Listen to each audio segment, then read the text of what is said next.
minutes till all our attendee come. So I know that I gave you I sent a questionnaire about the departments, but to have a live sense, how many one here is an undergrad student? Please, can you raise your hand? Oh, that's a good bunch amount of students. Okay.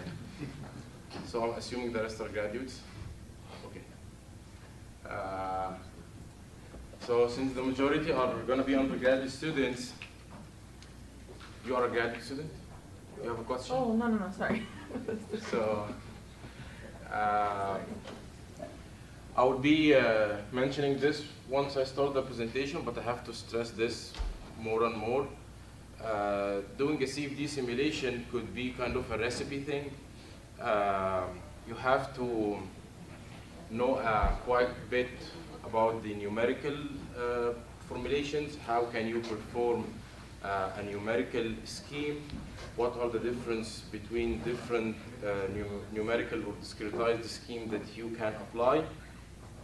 So at the beginning of my presentation, actually till the end of today, things might look a little bit mathy or a little bit formal or a little bit academic classroom style, which is the style that you are not anticipating. You're anticipating a workshop, and I totally understand that.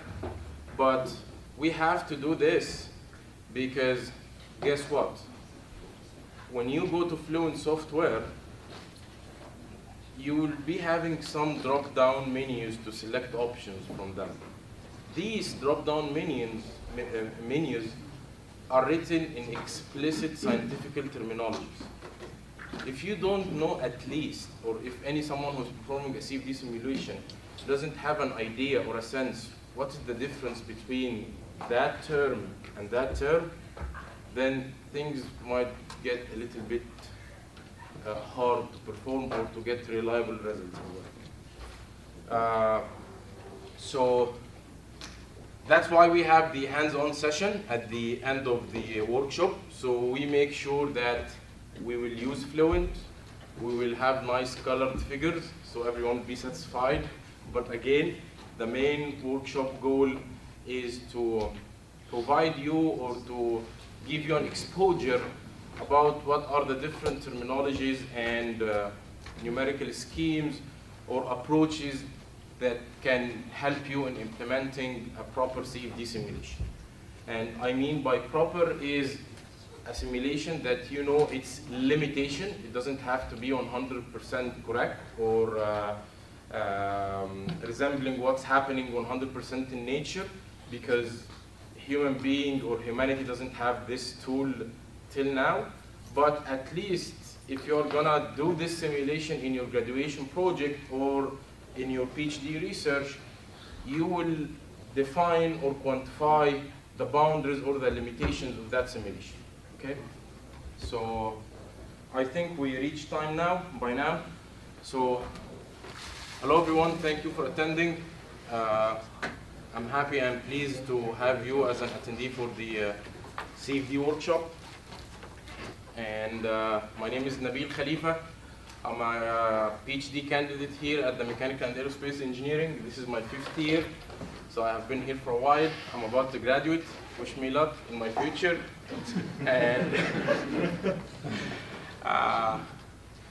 the irony of the CFD workshop is that this is not my PhD research, or this is not my main PhD dissertation.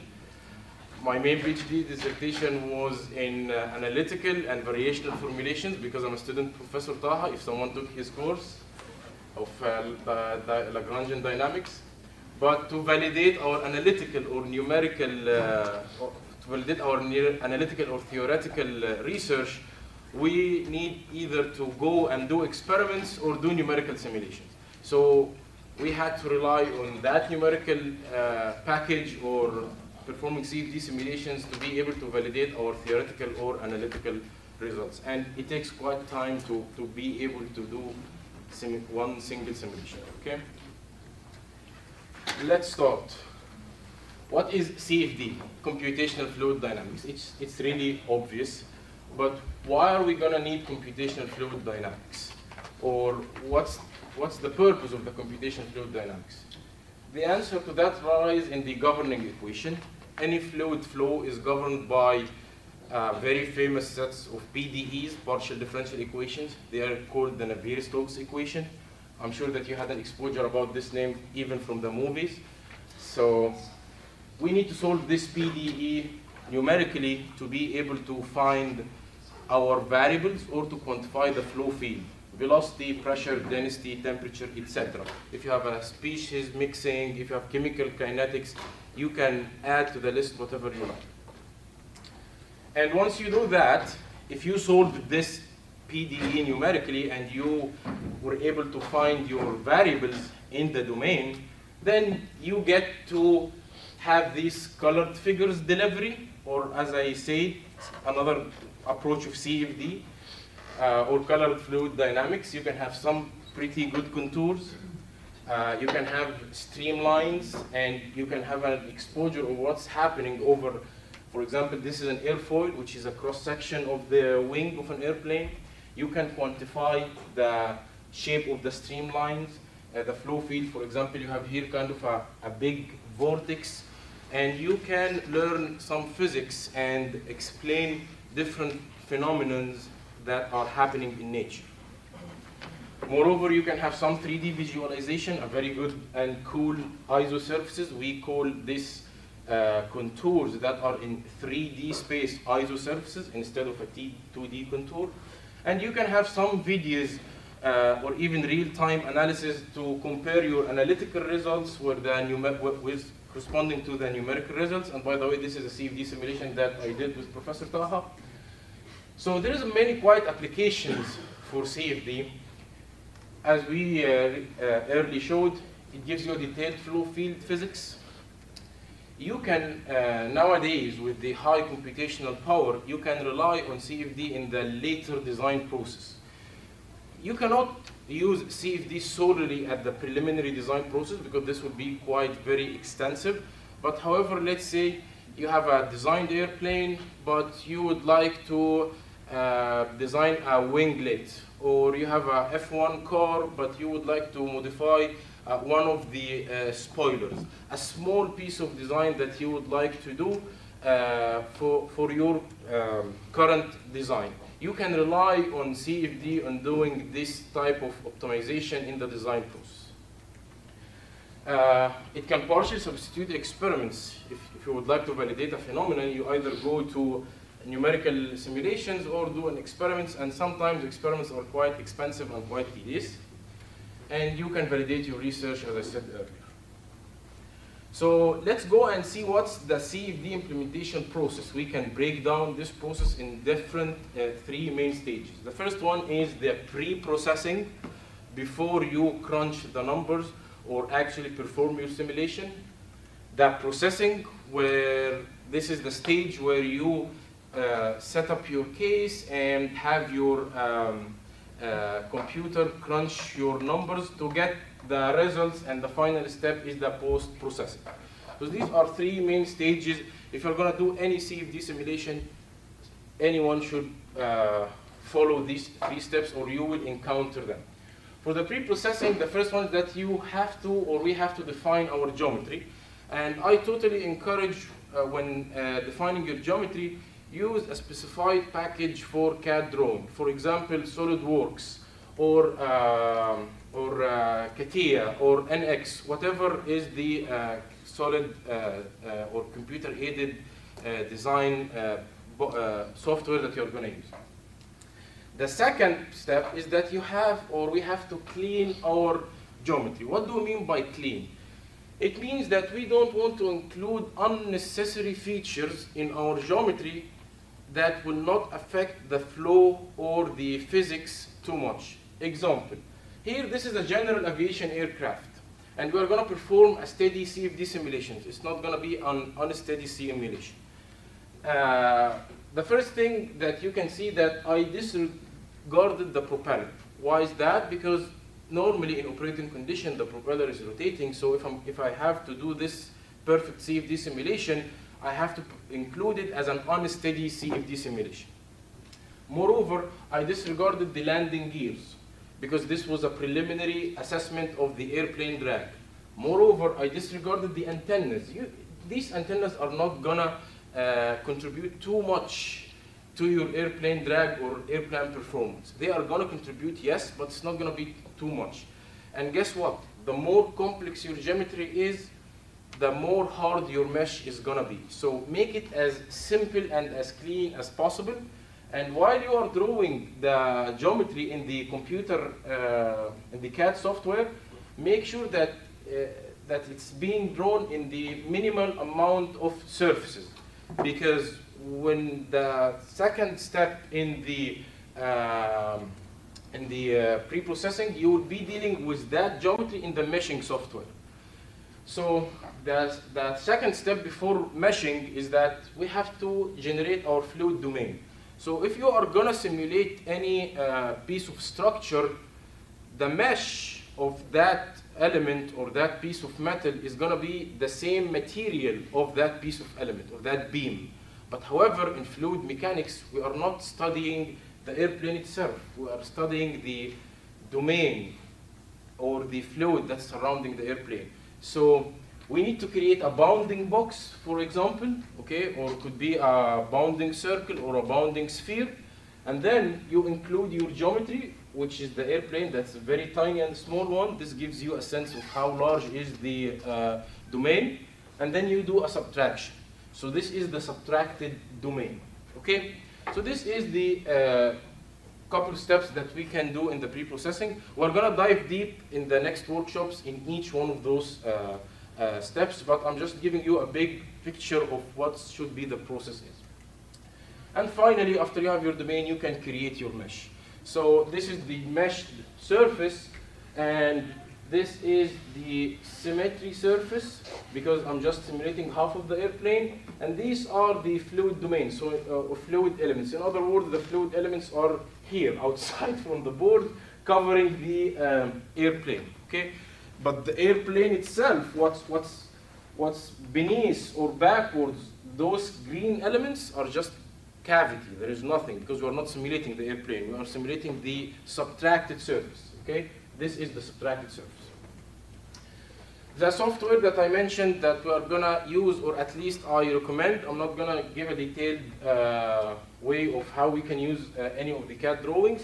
I prefer, or I recommend SolidWorks. You can use CATIA, Autodesk, NX, whatever. For meshing, there are a lot of softwares. We have ISIM CFD, Pointwise, Gambit, CJAL, Gmesh. The last two are open source. You can use whatever package you like, but I will use ISIM CFD, and I will give you a little bit exposure about ISIM CFD because it's integrated in the ANSYS package where we have a license for it, and it's considered as one of the most powerful meshing tools in the market now. However, the bad side is that it has a learning curve, but I will try to make it easy as possible for you. The second step, which is processing, and I don't know why processing is not there, is set up your solver. In the processing step, you have to set up your solver, which is mainly the buttons that we are going to select in the Fluent software. But the setup process takes a lot of time, and you have to answer a lot of questions. For example, are you going to do a steady or transient simulation? Is it going to be a laminar or turbulent? Are you going to include viscosity or not? So there's a lot of physics that someone needs to acquire about the problem before solving it. The second step, which is the easy one, is crunching the numbers. When you just hit simulate, and you are just waiting for the results to come up. This process could take minutes, could take hours, could take days, months. I've heard some cases that took years. And to simplify this, or to make this time a little bit lower, and you don't spend much time doing one CFD simulation, we use the high performance computing unit, which means that it's kind of a supercomputer. It has thousands of processors that can solve your problem simultaneously. For example, most of PCs now has around like 4 cores or 7 cores, means that they have only 7 processors. So you are solving the problem on just 7. If you're going to submit the problem to the HPC here at UCI, you can get up to 500, 200, whatever you can ask them, and they will give it to you. Okay? So you will save quite time. The third step is live monitoring and writing data. While the simulation is running, you have to monitor the simulation, make sure that it's stable, it's converging, and you can write the data if it's an unsteady simulation at each time step. For the softwares, we have Fluent, OpenFOAM, Overflow, CFD, etc. A lot of these softwares are very good. We will be using Fluent. The third process, which is post-processing, after you perform the CFD simulation, you need to debug the CFD simulation. You need to make sure and to judge the results that you get. Are these results correct or not? Are these reliable? Can I validate those? Can I present those? Like, you have to answer these questions. And answering these questions, as I said, the validation process means that we have to do a couple of steps that I will mention, like grid independent study, comparing with experiments as well. There are a couple of points for mesh or validation process and debugging. And the final step is the visualization, where we get those colored nice figures that I showed earlier. And then you calculate your desired variable. For example, in that airplane model or example that I will be using extensively throughout the workshop, we were interested in the drag. So at the end of the day, I just have one number, which is the dragging force that is over the airplane. Okay. For the visualization, there are a couple of softwares. The StackPlot, ParaView, CFD Post is the one that is integrated in ANSYS package. But normally speaking, I use StackPlot because it generates high quality figures, and it's considered the norm or the standard in the industry. Actually, not only StackPlot and ParaView, these are the most two famous packages in post-processing and CFD. So hopefully this gives you a big picture, but as I said before, we could be doing computational fluid dynamics, or we could be doing colorful fluid dynamics. And there is a very famous lecture on YouTube entitled as Colorful Fluid Dynamics. It's by Professor Phil in University of Michigan. I totally suggest everyone to Google it and watch the lecture. If you don't know why are you doing steady or transient or 2D or 3D, or we don't know if it's going to be viscous or invasive, laminar or turbulent, RANS, unsteady RANS, LES, DNS, DS, what are all those abbreviations? Turbulence models, Pollard or Molas, K epsilon, K omega, discretization schemes, pressure velocity coupling, and the list goes on. Performing one CFD simulation needs a selection from all of that. If you're just going to be using the graphical user interface, then it's going to be colored fluid dynamics. It's not going to be a computational fluid dynamics. For example, these are two simulations for the same kinematics, for the same airfoil, for the same Reynolds number. Everything is exactly the same for the mechanical or the problem. But however, one simulation does not give you rich flow around the airfoil, but the other one gives you a very rich and turbulent instructions around the airfoil. Hence, the loads or the aerodynamic loads over the airfoil changes. One needs to tell the difference between these two simulations, which one is valid and which one is not valid. And by the way, these two simulations are two convergent CFD simulations. Each one of them is considered a correct CFD simulation regarding the analysis and the implementation process. The first one, we published it, we used the same configuration in a paper with Professor Taha, and we published the results in the GFM. The second configuration, we used the same configuration but in another study, and we are in a process to publish the results in the GFS, the Journal of Fluid Structures. Why I'm saying that? I'm not saying that to brag, but I'm just saying that if you do a CFD simulation, but you know its limitation, and you write it in a paper, then the reviewer or anyone judging that results will know, oh yeah, he used that or she used that because this was the limitation and no need more than that was selected. So this is not a wrong simulation, and this is not a more correct simulation, okay? So you can use you can use this simulation for your application. For example, your application might need a quite extensive or a more accurate simulation, and you have to do something that is a little bit quite evolved.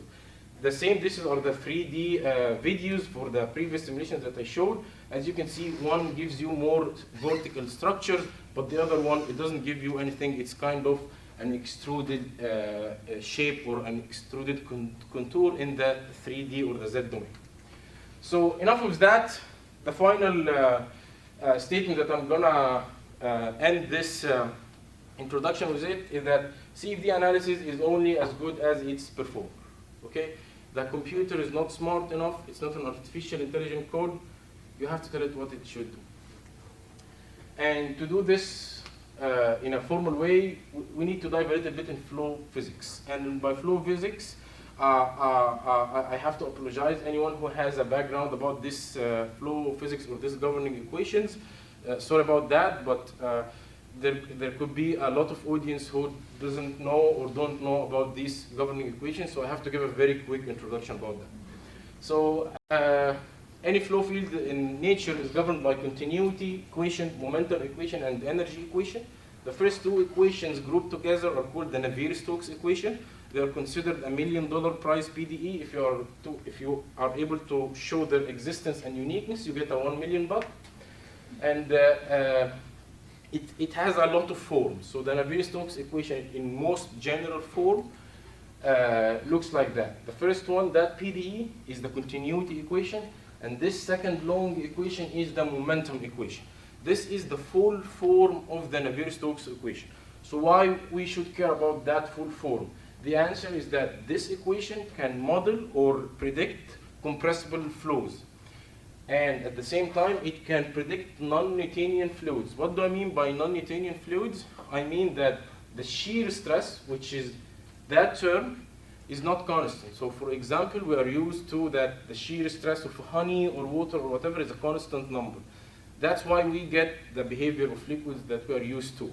However, if that shear stress is function in the, if that coefficient of viscosity is function in the applied shear stress, so it changes by the amount of shear stress you apply on the liquid, you will get something called shear thinning liquids, like blood actually. Our blood is a shear thinning liquid, or nail polish, or actually any paint. It's the shear thinning liquid. Why is that? Because we want that liquid, like for example the nail polish or any paint, we want that liquid to have a low coefficient of viscosity when you apply shear on it. When you apply the roller on the wall, we need the liquid to have a very small coefficient of viscosity so it leaves the brush and sticks on the wall. However, when we don't apply shear stress, for example dipping that brush in the paint bucket, we don't want to have very small viscous coefficient. We need to have high viscous coefficient so you can get the bigger amount or the largest amount in that brush of paint before you applying it in the wall. Okay? And most bioliquids are non-Newtonian liquids. Okay?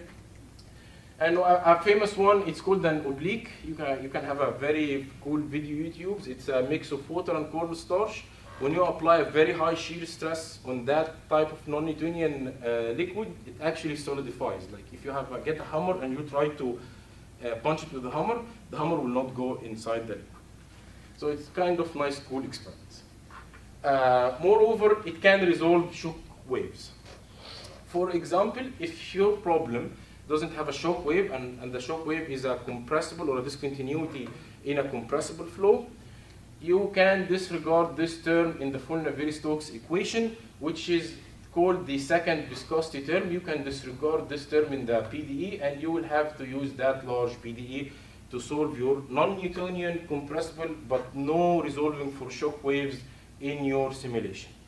If you would like to take it a little bit further and make another simplification to simulate just Newtonian fluids where mu is a constant, then the continuity equation is still the same, but the PDE gets to be simplified more, and instead of having these two terms multiplied by the coefficient of viscosity, you will get just only one term, and there is another term here that accounts for compressibility. So again, this equation is still compressible.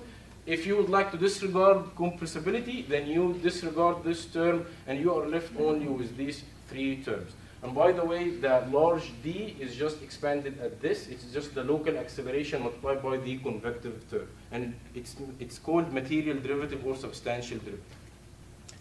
If you would like to disregard viscosity, then you get what's called by Euler equations, and you only have that the convective term or the total acceleration of your velocity is balanced by the pressure gradient and your body forces. All this FB is the body forces if you have gravity or if you have an electromagnetic force or whatever. Okay? So these are the main types of the equations. And now this map gives us a hint, or it serves as a roadmap for performing a simulation. Is it going to be steady or transient? If it's going to be inviscid, compressible, then you can use Euler equation. However, if it's going to be viscous fluid, then you can use the Navier-Stokes equation. All of that is for Newtonian liquids. If it's going to be viscous, you can classify your flow in two different regions: laminar flow or turbulent flow. And then after that, you can classify your flow. Either it's going to be incompressible or compressible. The most famous or the most famous CFD simulations or pass is this one actually, is the viscous fluid. It's actually unsteady, viscous fluid, turbulent flows, incompressible external flows. So this is the one that you can use to simulate an airfoil or a low Reynolds or low Mach number airplane. Now this is, let's consider now the case that I mentioned for the simple road pass, the incompressible, no body force Newtonian fluid equation breakdown. This is the equation that we showed earlier, the pressure gradient, the viscosity term, and the total derivative or material derivative term. The first term on the left-hand side is the unsteady term. If your flow is depending on time, then this term should be included or retained in your equation. The second term is the convection term. It relies on the convection problem. Simple convection as in physics. If you have a fan, then there is a convection, and this U dot nabla U is just a convection. It's just written in a fancy form. The third term is the source term, which is the gradient in pressure. In other words, the difference in pressure. And this could be thought of as the source of any fluid motion. Because think of it, if you have a pipe and it's filled with water, and there is no pressure difference over that edge of the pipe, would even the liquid flow in the pipe? No, that will not happen. But if you apply a difference in pressure, then the liquid will start to move from the high pressure to the low pressure. And the example that I just mentioned will give you a sense of how we can apply the boundary condition in the next workshop. The third term is a diffusion term, where viscosity diffuses your motion, and you have those nice, clean, diffused, colored fluid dynamics contours and pictures. Okay? When we are going to solve this problem numerically, we need to consider or to understand the difference of each one of those. So, for example, if you while doing those, if you consider the problem here before trying to see what is the gonna be the source or effect of each terms in the equation, you need to go and solve it exact or in analytical solution. Or in other words, this PDE, one needs to at least have a sense or a knowledge about this analytical solution, so one can understand how each term makes a difference or plays a role in the equation. For example, you can have something called like Stokes problem, where you have an oscillating flat plate, and this problem is viscous. So that's why you see the streamline is going back and forth with the plate. However, that end fluid element is not oscillating. Why is that? Because of the diffusion. So that motion of oscillating flat plate is being diffused while you are going away from that surface. Okay? For example, you can have another flow like wet flow. This is a viscous flow, two parallel plates. You can have Taylor wet flow, where you have two cylinders that are rotating inside in each other, and you will get nice streamlines. And the list goes on for analytical solution. However, there are some drawbacks for those analytical solutions. They are limited. You get only around 12, or some say 30. I don't remember the number. They are only for simple geometries. Like, you cannot get an analytical solution for the airplane that I showed earlier, and they does not account for turbulence. Most of them does not account for turbulence. They account just only for laminar flows. So that's why CFD is important. We need to perform a CFD simulation. and that's why we consider it as a powerful tool. So again, we said that this PDE will be solved, but now we will solve it numerically, we will not solve it analytically. So to do that, the magic word for any numerical simulation in the world is that to use that mesh to give you your solution. In other words, the numerical solver or the solver that is in the processing stage will not see anything in the physics or what's happening in the world if it's not being there in the mesh. So that's why the pre-processing or the meshing process is very important.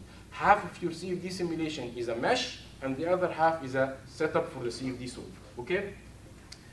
If you discretize it, instead of getting a PDE, you will get a system of equations, a linear system or a non-linear system of equations. In other words, it's going to be an algebraic system where you have AX equal to B.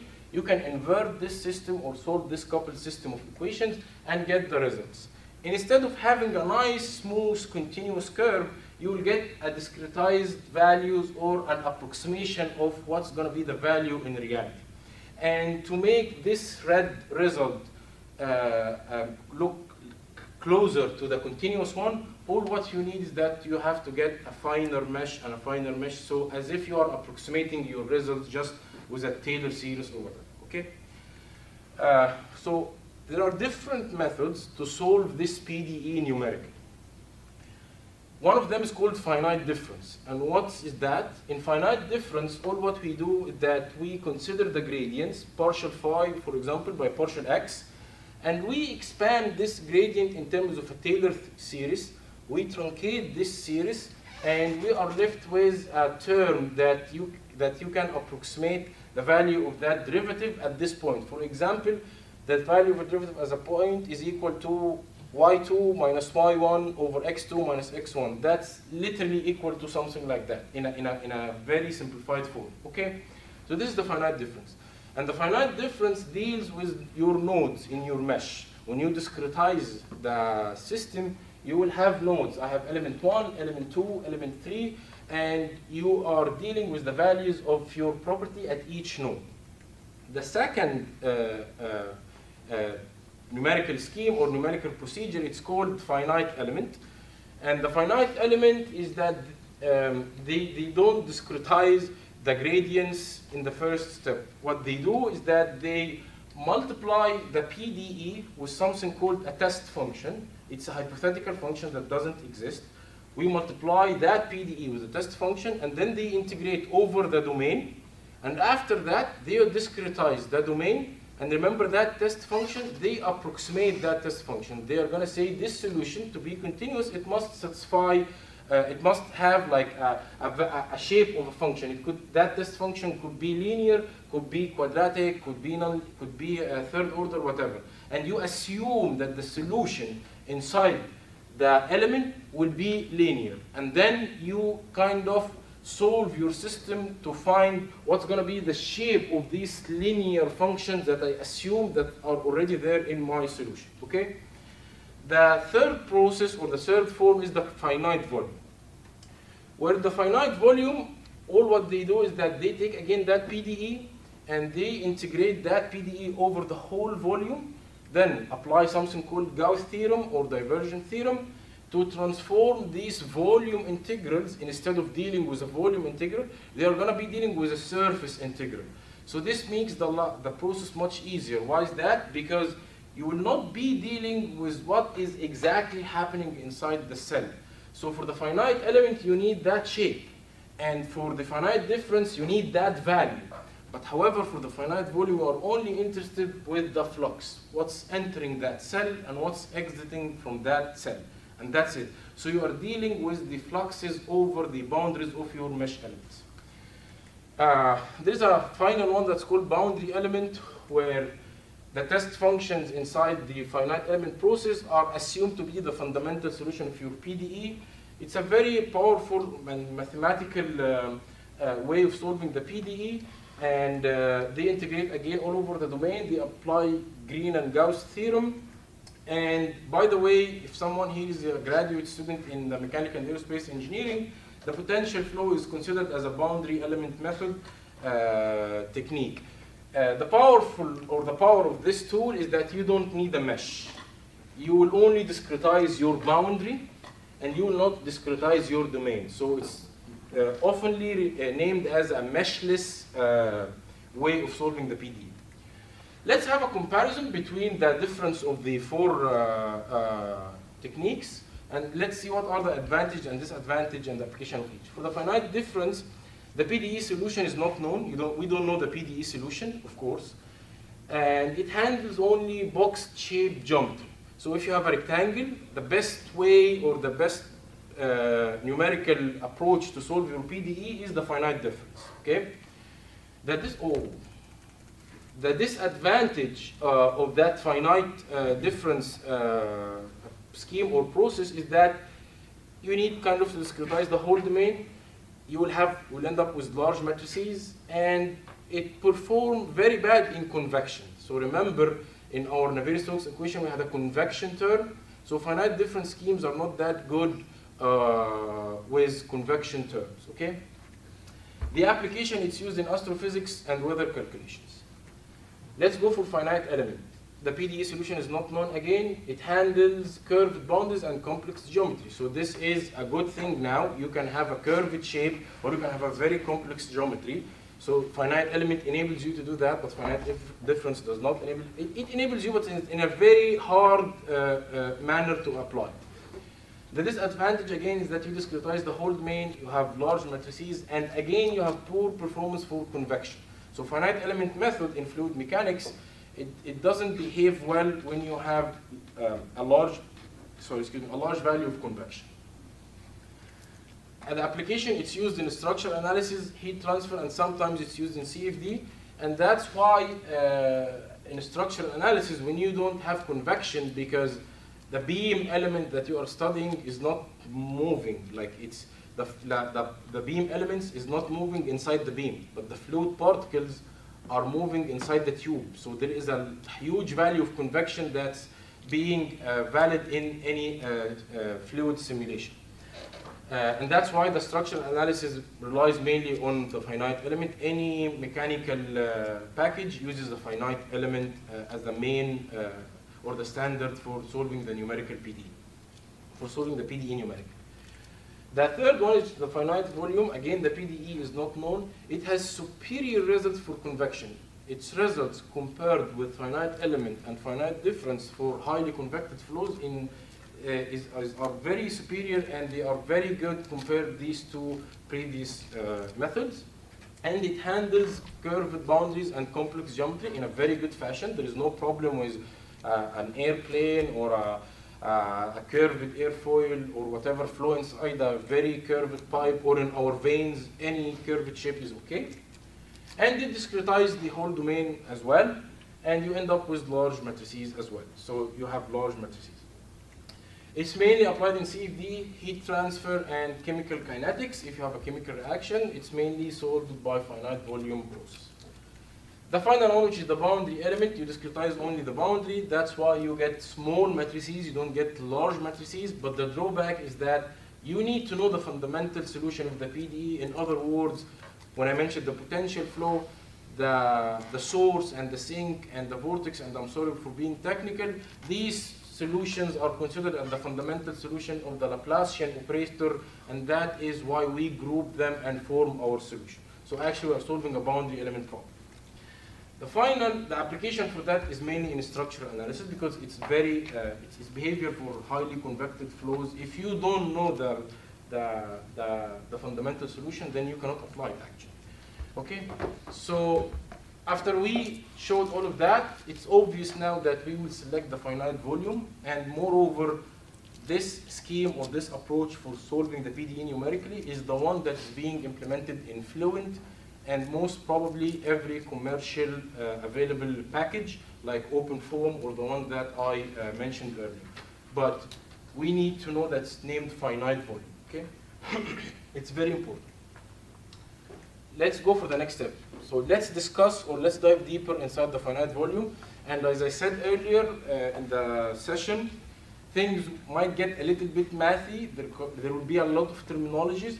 and I don't want you to feel like this is what I didn't sign for, I want to know how to use Fluent. I really understand that, but guess what? When we go to Fluent, the first drop down in the graphical user interface, you will get a couple of options. These options are named under the scientific terminology. Like for example, Fluent will ask you, will you use the first order upwind scheme or the bounded central differencing scheme? What's that? Like, what should which one should I select? So we at least we must know what does it look like. And because because of that nature of performing any CFD simulation in Fluent, most softwares has a user guide, which helps you how to deal with the graphical user interface, how to set up the simulation, etc. But Fluent doesn't only offer you a user guide, it offers you a theory guide. If you went to that theory guide, you will find that it's written in explicit equations, and they are citing the papers that are published, and they are used in their code. Okay, so enough about that. So let's go now and study or detail or have a small discussion about the finite volume, because this will help us a lot in performing the Fluent simulations. So it's implemented in Fluent software, as I said. There is an essential textbook that I highly encourage each one to look at it. It's called An Introduction to Computational Fluid Dynamics, the Finite Volume Method by Versteeg. It's a very well-written book. You don't have to acquire a high knowledge of mathematics or a graduate level course. By the way, I took this book in my undergraduate, in my course in my home country, so it's pretty easy and straightforward, and it has many, if not all, of the scientific terminologies that you will face while solving a Fluent or a CFD simulation in Fluent. Let's consider a 1D steady diffusion problem. We don't have any convection, we have only diffusion problem, and that is the governing PDE for this diffusion problem. As I said, we're going to discretize our problem. We will be having control nodes or control volume, and for that control volume, the value at the middle is the control point value, and we will be having the control volume boundaries or the surfaces, because we're interested in the flux that is crossing that boundary, because that's what is the finite volume is all about. Okay, so you discretize this 1D element, okay, and you will be having a kind of a terminology. Small w, which is the west element, stands for the surface. Large W or capital W stands for the nodal value for your neighborhood control volume. Okay, and again for east and west. And P is the value of the point that you are standing with. Why I'm saying that? Because that PDE, if you're gonna integrate it over the volume and then apply Gauss, as I said, so you're gonna transform this volume integral to a surface integral and do your discretization, you will end up having this equation, where you have gamma, it's kind of a constant or kind of like the heat conductivity, if this is a heat equation, so you can change gamma by K. And phi is your value or your variable that is conducting. It could be temperature if it's a heat equation. And area is the area of the cross-sectional element or the area of the surface that we are having here. And we are supposed to calculate this value minus this value for each cell. So you will end up having one equation for each cell. If you have 5 cells, then you will end up having 5 equations. And for each cell, you will need to quantify or define what are the derivatives at the east face and the derivatives at the west face. So the discretized form, or a very easy way to discretize these gradients or to express them, as I mentioned earlier, if this is a differentiation, okay, that's easy. I will just say that this gradient, this d phi by dx, is equal to y2 minus y1 over x2 minus x1, which is essentially the slope. But in other words, I'm going to say it's going to be the value of the phi at the node east not the phase, minus the value of the phi at my node divided by just delta x. That's it. Nothing fancier than that. The same for the west node. It's gonna be phi p, because I'm retaining the direction of the subtraction. So it's gonna be phi p minus phi w divided by delta x, the distance, to express the gradient at that surface. Okay? When we do this process, we say that we discretized the gradient, which is partial phi by partial x. We now have an algebraic equation. This was a differential equation. This is an algebraic equation. If we apply this for every element we have, or actually before we apply it, or actually if you apply it for every element you have, you will get a system of matrices that you can solve it to find the values of phi. Now, when we assume this form for that derivative, let's substitute back in this equation, because each node now has two faces. It has an east face and has a west face. So each node or each equation for each cell will include terms from the east node and will include terms from the west node. And if you do it by your hand, you will find these terms are repeating. Like whatever was east for that node, when you jump a node, it will be your P, and you keep going, okay? If you substitute that in this equation, you will get a very nice detailed equation, and you can group these terms because these are going to be constants. Now, this is the area of the face, this is the value of the conductivity or whatever of your property at that face, and this is the delta x, this is the size of your mesh. You can just say this will be a constant, and you will be having AP multiplied by phi p at node P is equal to AW phi W, that AE is equal to AE phi E plus SU. SU is the source term. If you have a source, you can just keep it with you, okay? And now this equation, we call it, or it's being called the discretized finite volume equation. Take that equation, and let's go for an example to see what's going to be the result. For the 1D heat equation, we just replaced the gamma with K and the phi with T. And we have a rod, a circular rod, and there are difference in temperature, the temperature at A and the temperature at B.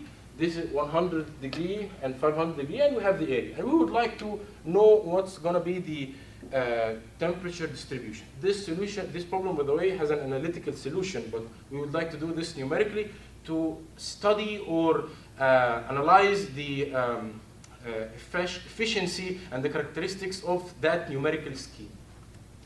So again, we will discretize the problem in 5 elements. Again, as we said before, the boundary conditions, when you write the equation, will act as a source, and it will be a source only for the bounding elements.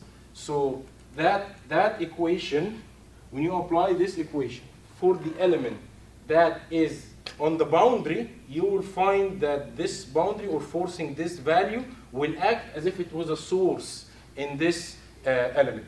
And it makes sense, because if there is no boundary conditions difference between this bounding cell and that bounding cell at the rod, why we will get a heat distribution? There must be a difference in temperatures to get a temperature distribution, okay? So the boundary condition act as a source, and the boundary conditions usually in your problem are classified into 2 types, either Dirichlet or Neumann. What do you mean by that? Dirichlet is that you specify the value of the property. Like here, we are specifying the temperature. The Neumann is that you specify the flux. So in other words, if you specify the gradient or the flux, this is called a Neumann. If you specify the property, this is called a Dirichlet. Here in that problem, we have a Dirichlet. When we apply the equation, you will get this nice system of ordinary differential equations, and you will find that the B matrix for that system is the sources. Invert this matrix, and you will get the solution. Guess what? It's a very good a numerical solution compared to the analytical, the exact solution. This is the exact solution, or the analytical, and this is our numerical solution. So this means that we're making progress. The finite volume is working for the 1D heat diffusion. let's take it a step further. The discretization significance. In the discretization step, we assume that this is the east element, and this is the east flux, and this is the west flux. And what we did is that we just expanded them phi e minus phi p, and it was very straightforward. The question lies now, can I approximate differently? Like, can I say, why just taking the value from the east and the west? Can I consider the east and the double east? Can I approximate it to be as a second order, not a linear approximation? I can do whatever I like. No one said that you can do that. The answer is yes. And to do it formally in a mathematical or formal way, we need to consider the Taylor expansion.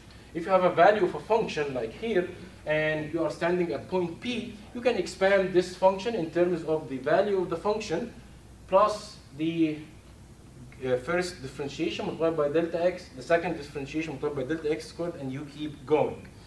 Remember, we are interested in the gradient. We are not interested in the value of the function. So we will rearrange this function in terms of our notation, E and P, and then we will arrange it again because we are interested in the gradient.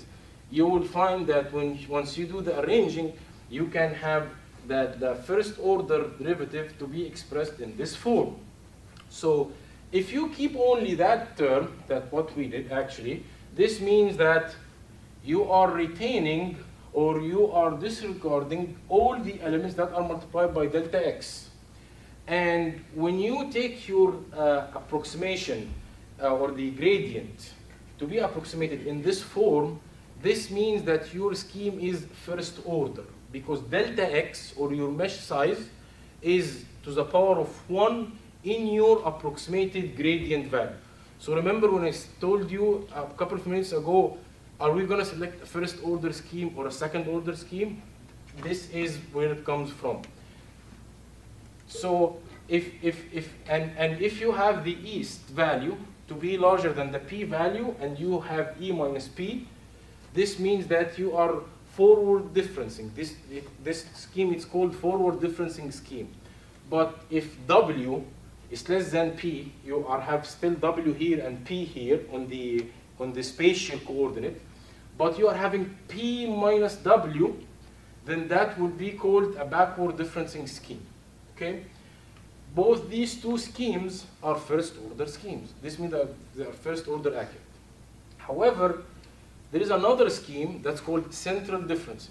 And notice here, for the central differencing scheme, we are not using the value of the property at the node. We are using only the value of the property at the east and the west node. However, we are calculating the flux at the p node.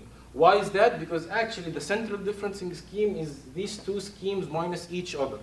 And if you do it by yourself, you will find that these first order terms will cancel out, and in your Taylor series you are keeping only delta x squared term. So this means that the central differencing scheme is a second order scheme. You are approximating your gradients in a better fashion. Okay? So let's try the another problem, and now we know what are the names of the scheme: first order, second order, backward scheme, forward scheme, central differencing scheme. Let's take the simple example that we had, which was 1D diffusion in a rod. Let's consider now convection as well, because remember, in any fluid problem, we have a convective term, and it's the source of all our hardships in fluid mechanics, believe me. So in 1D, I will consider a 1D steady convection diffusion problem. In other words, instead of having only the diffusion term, we will add another convection term where the density is multiplied by u, which is the velocity, and the phi term. Okay? Now, a very good question now would be, what are the values of u? This is one single equation, and we are solving for phi. So what are the values of u? For the current purpose, or for the academic purpose and the teaching of this workshop and that book, I'm showing what was listed in the Prestige book, we will assume that the velocity is already known and pre-given. Because in reality, or because otherwise, you will end up having two unknowns, which is u and phi, in one equation. This system is not solvable. So this means that in nature, in reality, what should I do? The answer to that is you have to solve your complete system. Remember the Navier-Stokes equation? They are continuity and the momentum. The momentum are three equations. They give you the three components of velocity and the continuity as well. And you can have the energy, so you have to solve all of that. You have like two equations, you can give you velocity and pressure. That's it. If you are going to solve Navier-Stokes for the continuity and the momentum, no viscosity, no temperature change, no anything, you need the velocity and the pressure in your domain. These are the two equations that will give you the pressure and the velocity.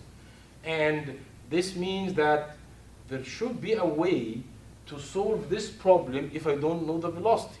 And I should couple them. Yes, and we will discuss this in the next workshop where will be something called the PV coupling, the pressure and the velocity coupling, how you are going to solve this problem together. But now, let's assume that the velocity is known, and we have only one unknown, which is our phi term, which could be the temperature or whatever value.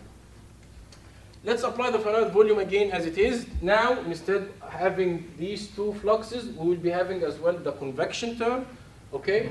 And let's use the central differencing scheme now, because the central differencing scheme is the second order one. Why would I go and use the forward or the backward, and I know now it's a first order? Of course, this scheme will be a much better in approximating my PDE than the other ones. And now I have two new values or properties that I need to approximate.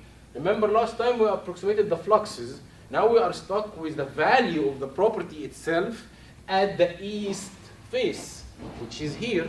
So a simple way for doing that, or which is the central differencing scheme, is that just at the east, consider the value of P plus W divided by 2. And notice that the central differencing scheme for the property is different from the central differencing scheme for the flux. Okay, so the central differencing scheme for approximating phi E was just phi P plus phi E over 2. I'm using the value of P and E. But for the fluxes, I'm not using any P, okay? Just notice the difference. Anyways, so this is the central difference scheme. Applied in that equation, we will get again the discretized equation, and instead of mentioning the constants to be A's, we will say that the constants will be F instead of A, just a matter of notation. And as we know previously, these constants would be function of the area, the gamma value, and now they will be function as well in the W value. And you apply this discretized equation to each element that you have, and you will end up again with the system of equation. Let's see the results. This result now is for u when the velocity is equal to 0.1, which means that the approximated or the value of f over d, that constant f and that constant d, for each cell will be equal to 0.2. And what do we mean, or actually, if we consider the f terms and the d terms, as I shown them here, the f is equal to rho u and d is equal to gamma over delta x. F denotes how much flux is crossing over this cell. D denotes how much your kind of gradient behavior, or the value of your conductivity is inside this cell. In other words, this value tells you in your problem or in your cell what is the relative strength of the convection with respect to the diffusion. So that's why we have flux and D. So F is for flux, D is for diffusion. If this number is very high, this means that your convection is very larger than your diffusion. And for sure, this must happen for large values of velocity. If we consider u to be equal to 2.5 meters per second, we increase the velocity, F over D will be equal to 5. This is the exact solution. And see what happened to the numerical solution with the central differencing scheme. You get a divergent solution. You are not capturing what's happening in real life. So this means that the central differencing scheme, despite that it is a second order scheme, it worked very well when the diffusion was higher than the convection, or when you have low convection. But when you have very high convection compared to your diffusion, the central differencing scheme blowed up. So can we solve this problem? Yes, you can solve it if you discretize more and more. If you have a very small element size, and if you did that discretization more, you will find that retaining or having more elements will reach or will result in a relative f over d problem is for each cell equal to 1.25. And when that value was lower, the central differencing scheme gave you a very good solution compared with the exact solution. So it seems like there is another thing that should be studied or investigated from the characteristics of the scheme other than the order, because second order one works in some cases and doesn't work in other cases. Yes, and but why? Why this happens? The answer to that is that we need to go and find or follow the discretization scheme properties. What are these properties? They are three: conservative, boundedness, and transportiveness. The conservative, and what do we mean by that? We mean that the flux in is equal to flux out. So if your scheme retains the value of the fluxes or the gradients, then it is conservative. What do we mean by that? Let's consider here a 1D problem that are approximated by first order discretization. So the gradients here, as you can see, has only one constant value. If you compute it from this cell or you compute it from this cell, the gradient at the center will be exactly the same. But however, if you assume that you have a quadratic approximation at the center of the cell, when you use this cell, you are approximating the value to be in this fashion, and in this cell, you are approximating the value to be in that fashion. So this means that the equation that in each element equation, the value of the flux at this node or at this surface is not equal. For example, the equation for the element 2 or the node 2 will be having lower flux at the east surface. But the equation, the discretized equation for the element 3 will be having a larger flux values at the west element. However, the east element for 2 and the west element for 3, this is the same surface. So the flux at this point should be exactly the same. So that's what we mean by conservativeness. Okay? The second property is the boundedness. And this is a little bit mathy, but it can be approximated in a very simple fashion. That system AX equal B, when we try to solve it, you can take the determinant and find the inverse of the matrix to find the exact solution. However, finding the determinant value or the inverse of a matrix, if it's very large, is a hard process and tedious. And usually, these large system of equations, because you can have a mesh of around 1,000 element or 1 million element, you will be having 1 million or actually more than that unknowns. To invert this matrix, it's being done iteratively. It's not being done like in an analytical fashion. And for your iterative process to be convergent, like to have a convergent solution for inverting this matrix, your A matrix must satisfy a couple of conditions. One of them is that the A matrix should be diagonally dominant.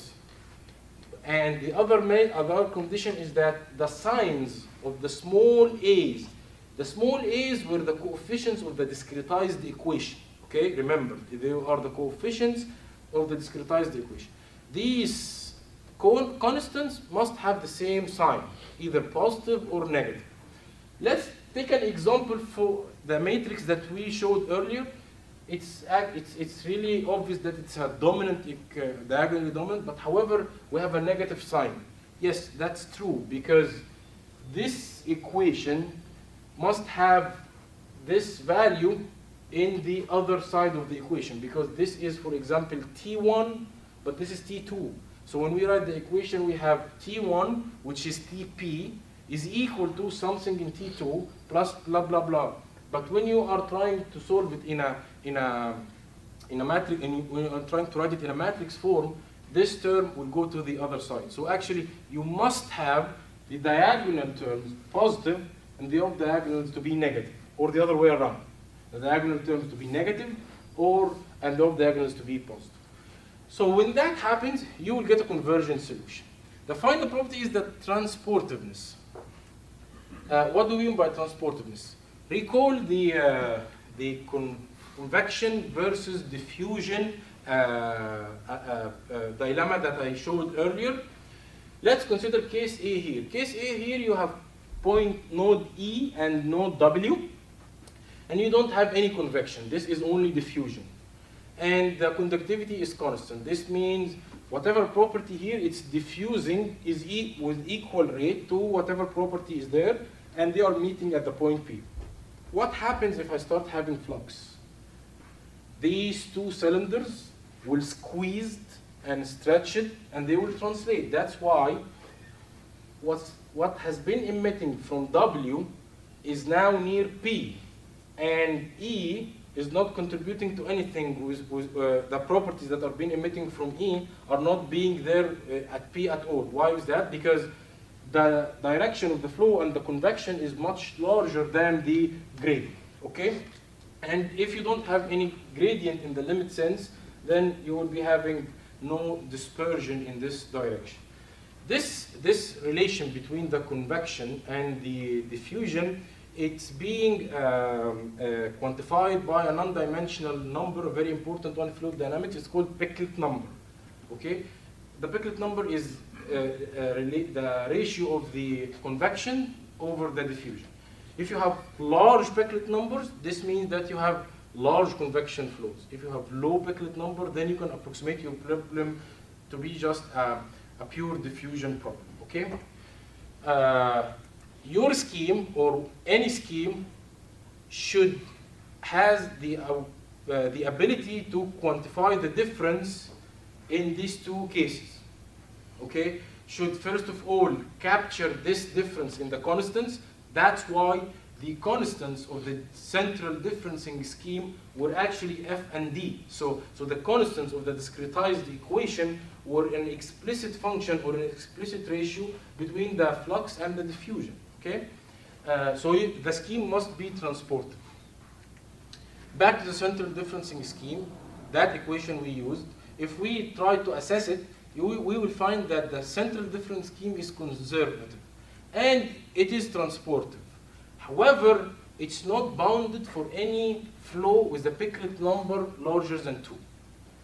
So why is that? Because if you try to solve the problem, okay, with small mesh size as we did, and computed the ratio of F over D, you will find that the ratio of F over D is larger than 2. And what this make is that when you compare the values of the F and D with the value of the F and D at your point that are multiplied by P, this D, you will find that in some cases, if F over D for each cell is larger than 2, you will find that these coefficients will not have the same sign. So it's a property for the central differencing scheme. If F over D is larger than 2, then it will not have constant same sign for the discretized equation. Hence, it will not satisfy the convergent criteria for the matrices, and it will not be bound. Okay, that's why when we did the discretization with 5 elements, the central difference scheme blew up. You didn't get a solution. But when we increased the number of cells, F over D became smaller, and then they had the same sign for the discretized equation, and the system became stable, and we got a solution. So what? Now remember, we had the first order scheme, the backward, and the forward differencing scheme. We knew that they are first order, so we invented or came up with the central differencing scheme to be a second order, which gives me a better approximation. But now I found that the central differencing scheme does not satisfy all the properties of a discretizing scheme, and it's not bound. What should I do? It's easy. Go and solve it. The solution for the central differencing scheme is the schemes for highly convected flows. That is the upwind scheme. What is the upwind scheme? Let's say we have the same exact problem now. Point P, east and west. Okay? And we would like to approximate the values of the function. Remember last time we took the value of the property to be phi w plus phi p over 2. Remember we did that in this slide. Yes, we take phi w at the face w to be equal to phi w plus phi p over 2. So we are using the value of the two neighborhood cells at the common face. The upwind fix doesn't do that. What they assume is that they assume, okay, if my cell is very small and I'm capturing a very good solution, I could approximate the value at that face to be equal one of each node or one of each neighborhood node value. In other words, you will say that the value at the west face will be equal to the value of the west face. And the value of the function at the east face will be equal to the value of the function at the P node. Again, the value of the west face will be equal to the value of the function of the west node. But this means that it will work only if the velocity is in this direction, because they are approximating the convection. And that's exactly true. If the flow is in this direction, you take the upwind fix to be in this form. If you have the flow in the other direction, then it's the other way around. Phi E at this face would be equal to the phi at the node E, and etc. And this is called the upwind fix. So now let's back again to the problem with 5 elements where the central differencing scheme blew up. With the upwind scheme, with only 5 elements, you are capturing the solution. Actually, there is a difference here between the numerical solution and the exact solution, and this is because of the kind of forced diffusion. Because here you didn't assume that the convection is a different value, but you have a kind of a forced diffusion over the problem. Or actually, you have a forced convection because you are assuming that the convection value could be larger or lower than what's happening in real life by this approximation. Okay, but it's stable and it's giving solutions. We just only use 5 elements. So let's now consider the properties of the upwind scheme. If we consider the properties, we will find that it is conservative, it's bounded, and it's transportive, which is very good. But however, it's a first order scheme. So now we are back again to the first point. What should we do? It's easy. Develop another scheme, a quadratic upwind differencing scheme. And it's named as quick. What's that scheme? It's an upwind scheme, but it's approximating the value of the function in a third order function, in a second order function, and it's a conservative, it's transportive, but it will be conditionally bounded, unfortunately. But the condition for the boundedness is very relaxed than the condition of the boundedness of the central differencing scheme. And the good thing about this scheme is that it's third order. So now you get the sense, and that's how CFD actually emerged. Let's do this approximation. Oh, this works in that case and doesn't work in this case. What should I do? Solve it. This works in that case, but it's first order accuracy. What should I do? Enhance it. And you keep going. So all of these things are actually retained in CFD packages till today. Like for example, if you open Fluent, you will literally find first order upwind scheme, and I will show it to you now. You will find second order upwind scheme. You will find quick. Actually, it's written as quick. It's not written as quadratic upwind. No, it's written as quick. They are using the standard norm even of abbreviations in the scientific community and research community. So anyone, that's my opinion, doing or performing a CFD simulation should be familiar at least with these things. Like, we didn't solve this problem by our hand, we didn't write the code, or we didn't invert the matrix, but one day we're gonna select what's gonna be benefit for me or more use, quick, center differencing, backward differencing, what's that? Okay, and the good thing, if you retain or if you acquire this knowledge, you are not restrained or restricted by a specific package, because this is science. This is not software knowledge or skill. If you are using Fluent and now you graduate and you don't have an access for license and you have to use OpenFOAM, which is kind of an open source code, that's easy. If you know what's quick, first order, second order, what are the limitations, it will take you only 1 week to learn the graphical user interface or the text user interface of the OpenFOAM software, and you will perform exact simulation that was the one that you have been performing before. So this is how I see CFD. It's not using the graphical user interface. So why bother? As I told you at the beginning of the lecture, this is a screenshot from the Fluent software, what we will be using now. It's asking you for the pressure velocity coupling. Remember, I mentioned that in the convective problem, we will assume that the velocity is constant, but in reality, the velocity is not constant. This means that you have to couple the equations, the continuity and the momentum equations should be coupled in a way or another to be able to solve the velocity and the pressure at the same time. So what are going to be the schemes? Coupled scheme, simple C, piso scheme. I will go all over these list, all of these options, different options in Fluent to set up one single case in the next lecture. And actually, I myself, I don't have a knowledge for all of this stuff because they are kind of infinite. Because Fluent, you can solve Newtonian fluids, non-Newtonian fluids, compressible, incompressible, heat transfer, electricity, multi-phase flows like water and air at the same time, phase changing flows, water is solidifying. You name, keep the list. I don't have the knowledge about that. But when someone asks me, and that's why when someone asks me, do you know how to use Fluent? No, my answer is not. I don't know how to use Fluent. I know how to solve a specific type of problems on Fluent, period. If someone asks me to solve another type of problem in Fluent, then I will add this to the list. But I don't know how to solve any fluid dynamical problem in the world. I don't think that anyone could know that, okay? So I will try to give you a sense in the next workshop about the different selections in the Fluent software. And moreover, I will talk about grid and meshing.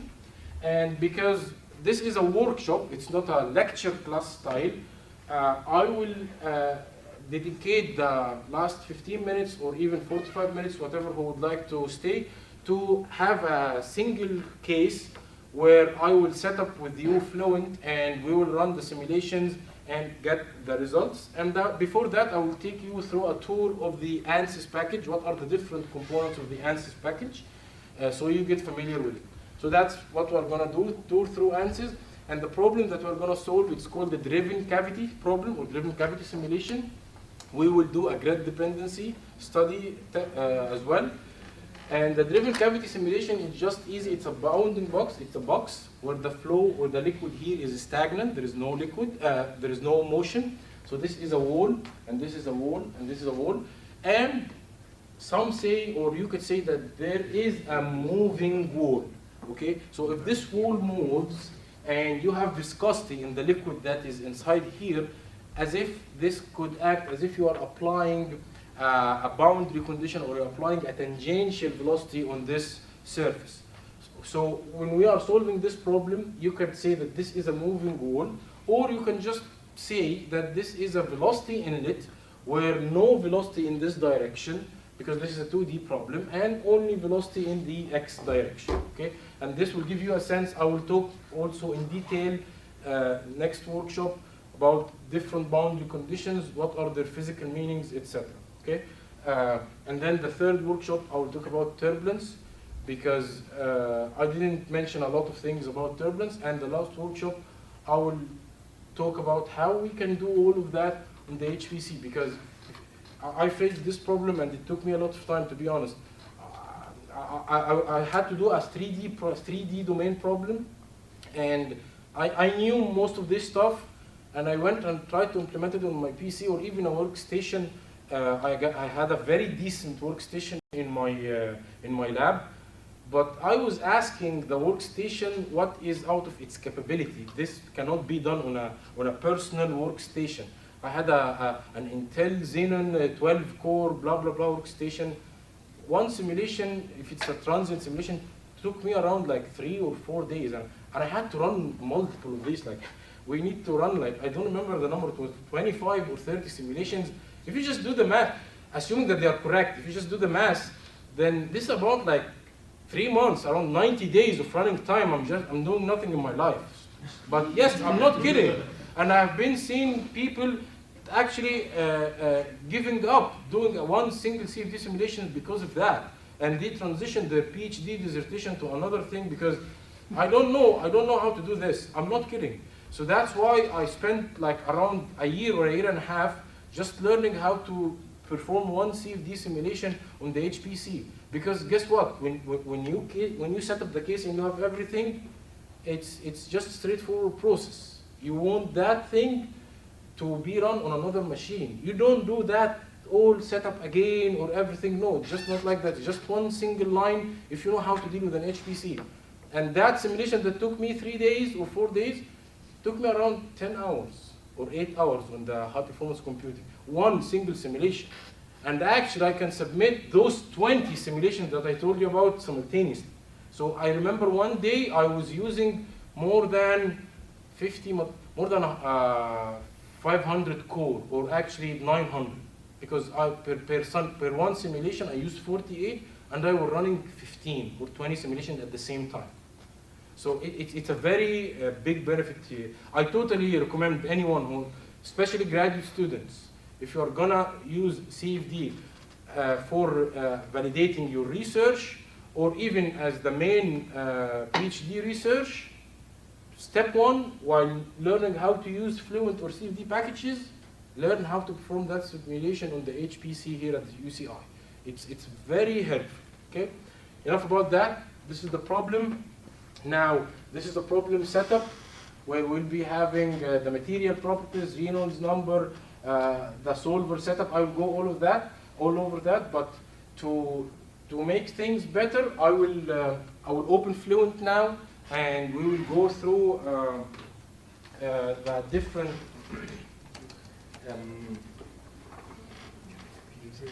we'll go through the we'll go through the David? yes. Should I stop this? Or? Yeah, do you think it will continue or not? It will continue. We would like to record this as well. Yeah, sure. Okay, so the same battery will allow us to continue? Yeah. Okay, thank you. Are you making sure that you're recording, Deepak? Red blinking? Yeah. Okay, guys. So let's see now. Okay, ANSYS Fluent. If you did your homework and you set up ANSYS Fluent, you will get something like that in the in the start window. Okay. These are the packages that you actually set up, or I set up in my environment. While you are doing the setup process, you can get to set up all the different packages, because ANSYS is kind of a big software that has multiple different packages. So Fluent is the one that you can solve CFD simulations with it, and CFD Post, this one, is the one that comes. Are you seeing, guys, or should I enlarge the font? Okay, this is the CFD Post, which is the post-processing software. It comes by default when you select Fluent. But in the packages, when you are doing the CFD setup or the ANSYS setup, you will see electromagnetics. You will see the finite element package. They call it design modeler or something like that. You will see a lot. You will see IcePack, which is a heat transfer package. If you don't need those packages, just deselect them. Each package of this list will save you around like 4 gigabits at least. So if you set up the whole software, you might need 60 or 50 gigabytes. I don't know. I didn't do a complete setup before. Now, you see here as well, Yeah, the mechanical APDL is the mechanical toolbox, which is used if you are going to do structural analysis and if you are going to link your structure with the CFD simulation, because there is something called fluid structure interaction, because the airplane that I showed earlier, it has stresses, the forces acting in the airplane, so you could be solving both.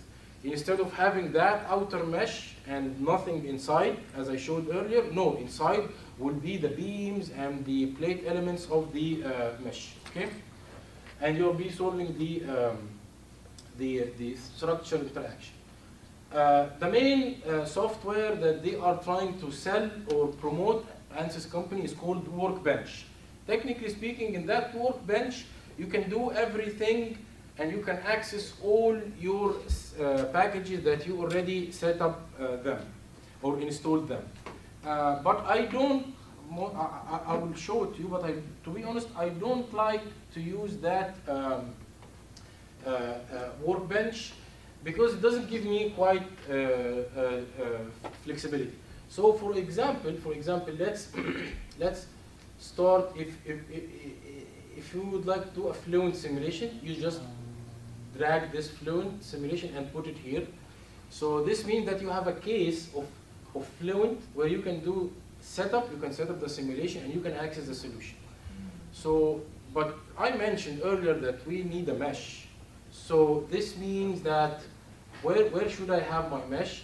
You can actually, instead of having just a Fluent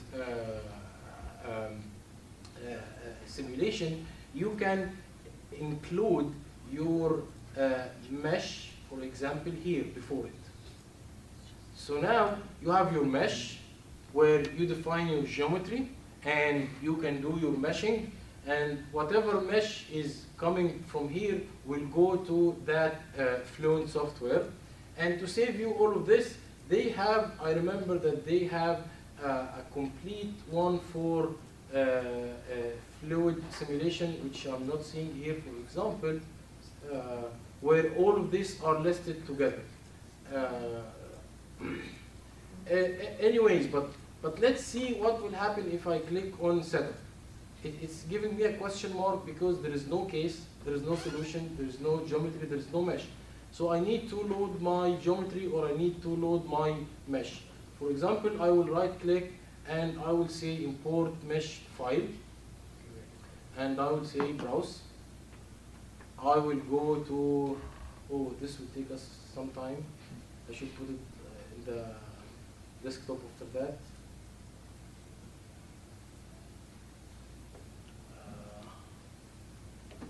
So, yeah, now I don't see my mesh file. Why is that? Because when I open my mesh file, which is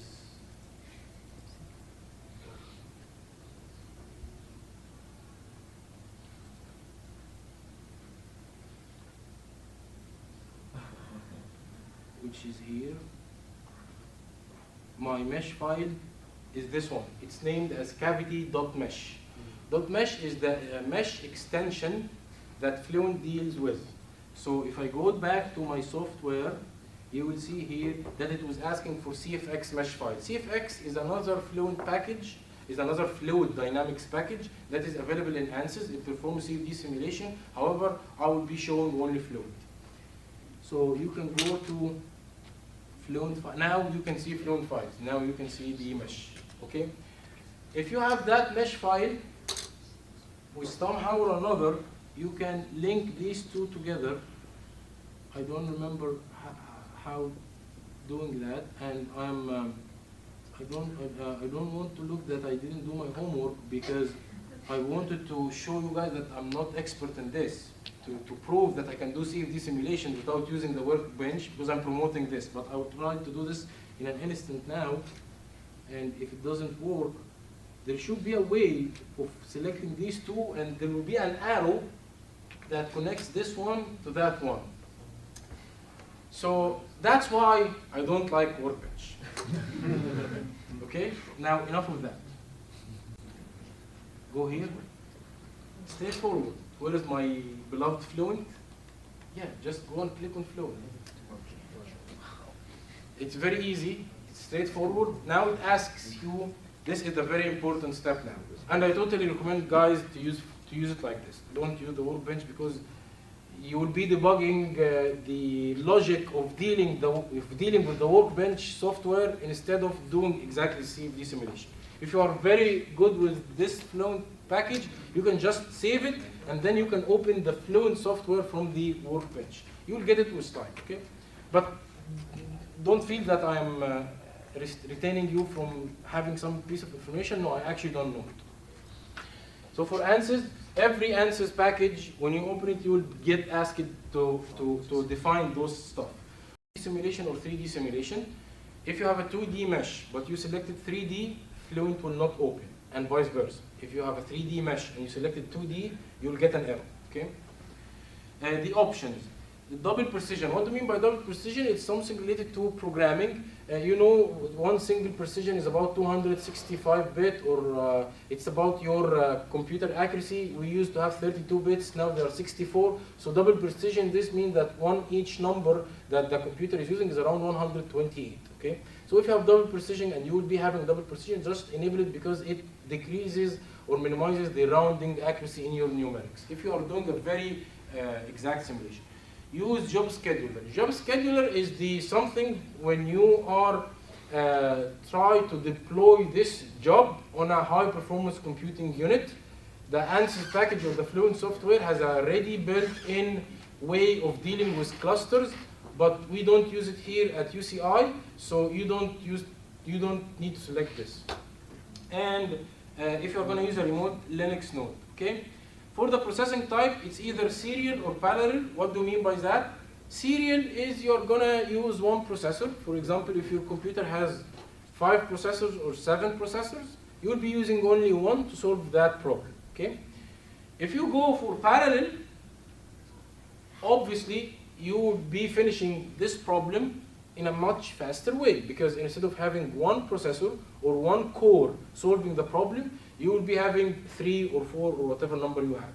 And that's where the HPC power comes from. And I will select serial processing now because it's a very easy problem. There is no big deal, and it's 2D. I will display the mesh after reading, and this step assumes now that we have already a .mesh file. By the way, this .mesh file is uploaded on the website. If you go to the website now, our website for the CFD workshop course, because I need you guys to do the steps with me. That's I don't mean like I need you, but if you want to get the best out of it, try to do it. Anyone has any problem for locating that .mesh file? So if you go to the announcement, I'm sorry I didn't mention that. Please go to the website. Please go to the, where is this?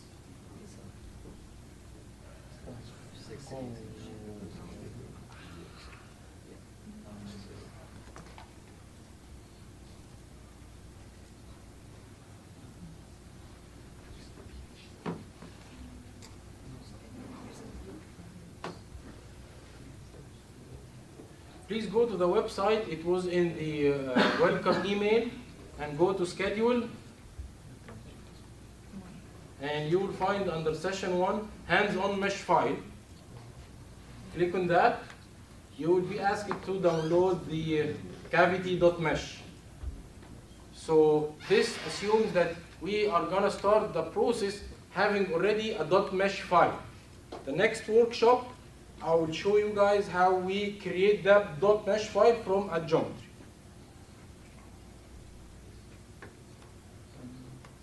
Now, after we open Fluent, these are what you will be seeing, I'm assuming. Yeah.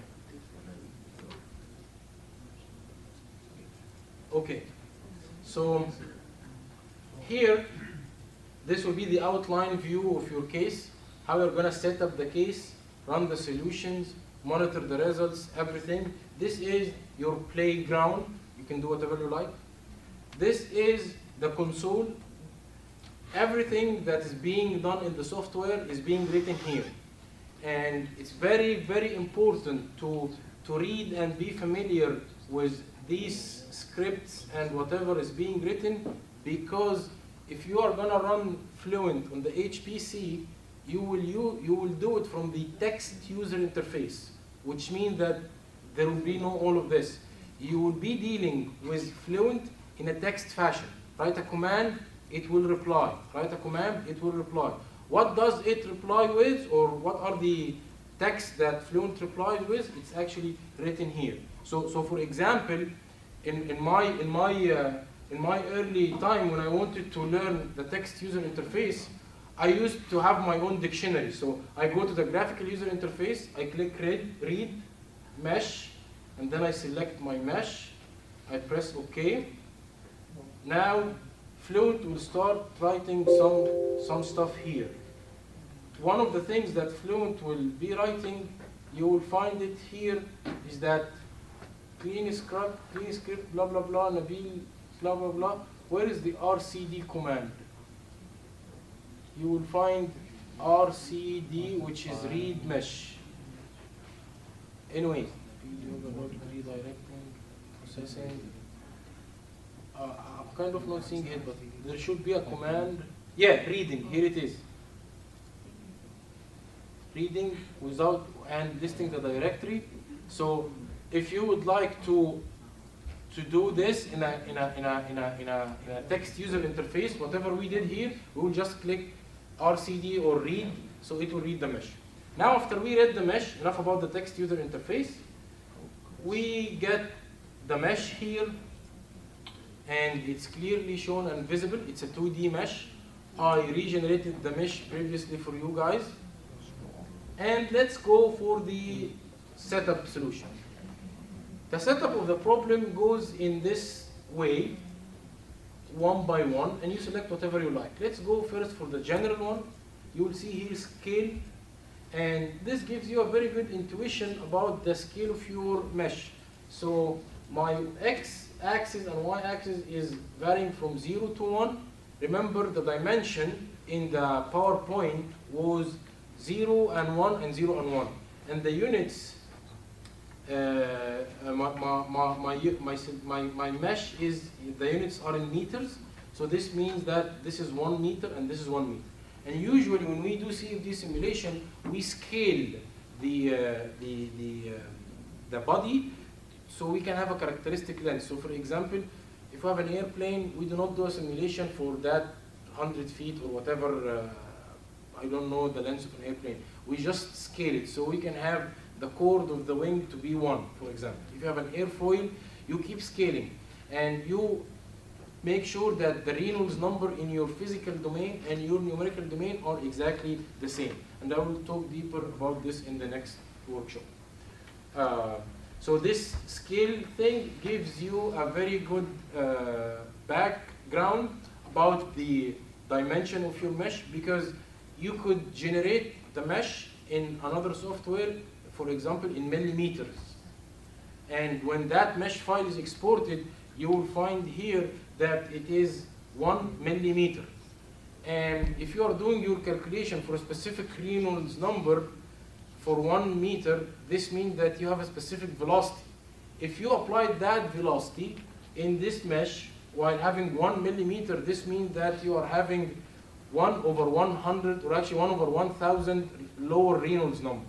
And I did this by myself many times. So I totally urge you, whenever you import a mesh, just go for the scaling, make sure everything's okay. If your mesh was created in another units, you can transform it here. So Fluent gives you this capability. Okay? It checks the mesh and gives you a couple of data here about your domain size, your volume, your area, whatever. Report quality, it gives you a very good intuition about the quality of your mesh. And next time we're gonna discuss more what are the mesh quality metrics. So Fluent analyzes your mesh that you already generated. Okay, and now we will go to the solver and the time. See here, we have something called pressure-based solver and density-based solver. What are the difference between these two? I will leave it as a mystery for you, because I will explain this in the next workshop to to show how it's very important to know what is the terminologies and the differences, okay?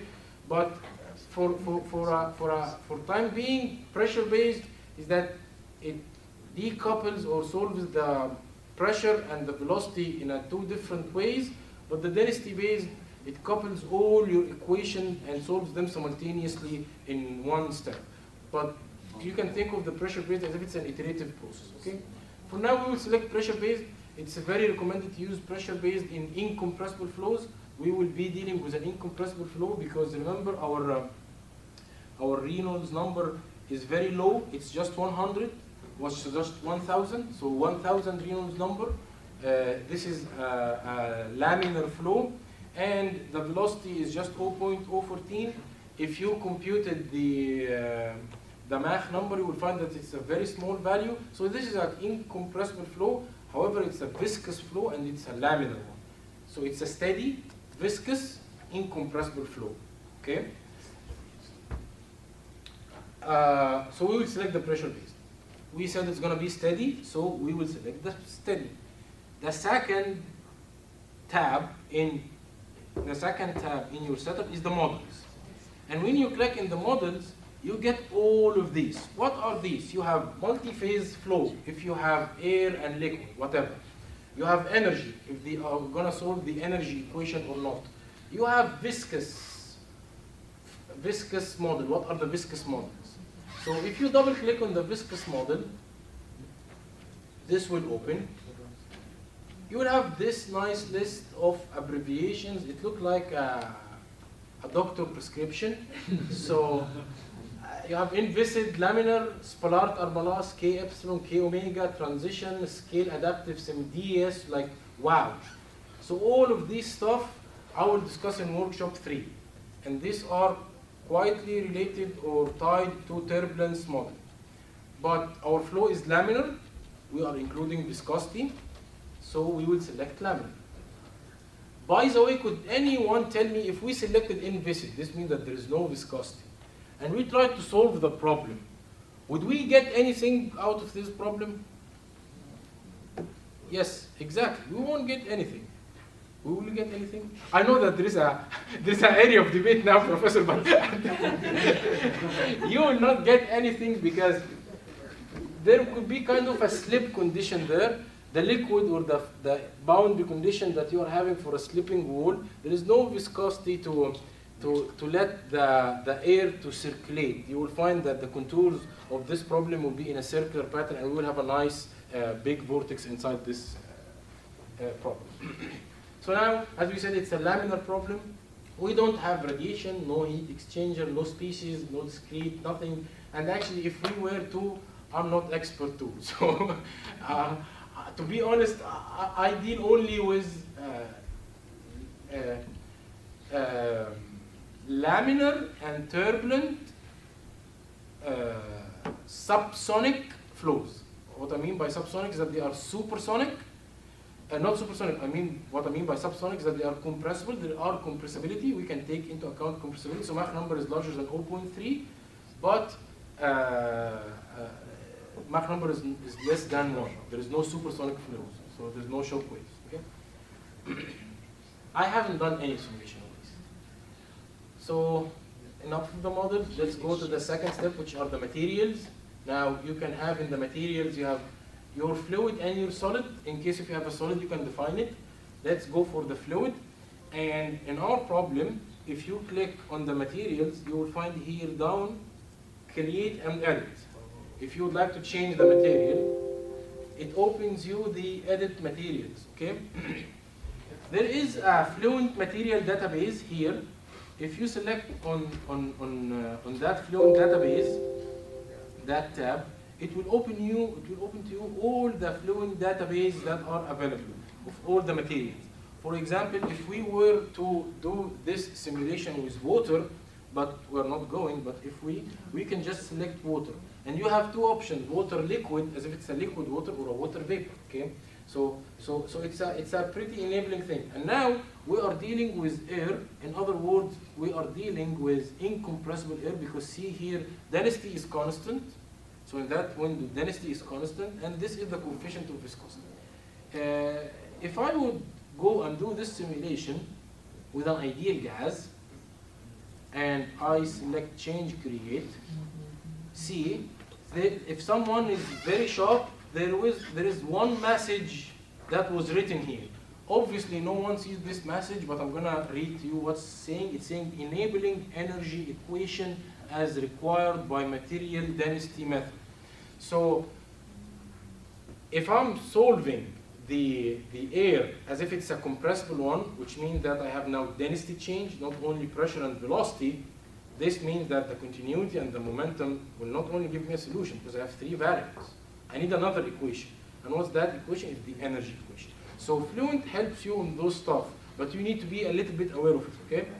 But we are going to solve an incompressible one, so I will go back not to ideal gas, I will go to a constant, and I will just click close, go again to create edit. Okay, I will click constant, change create, and close.